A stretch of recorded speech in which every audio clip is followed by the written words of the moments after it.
আর রাখ এই আমাদের গ্রাম। আমি আমার বাড়ির পাশে সূর্য মাতুব্বারের বাড়ির সামনে আছি, ভাঙ্গা উপজেলার ফরিদপুর জেলার কালামেরদা ইউনিয়নের। এই সোনালী আঁশ আমার খবির মামু, একটু মুখখান তো। এই খবির মামু আমার মামু বাইক না হয়, কিন্তু বয়সে বড়, এই জন্য মামু কয়ে ডাকি।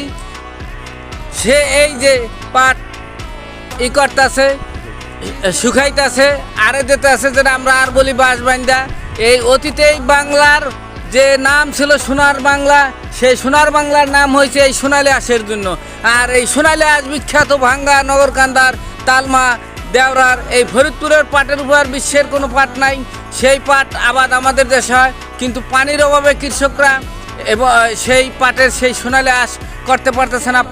পানি পৌঁছে যাচ্ছে, পানির প্রবাহ বন্ধ হয়ে গেছে।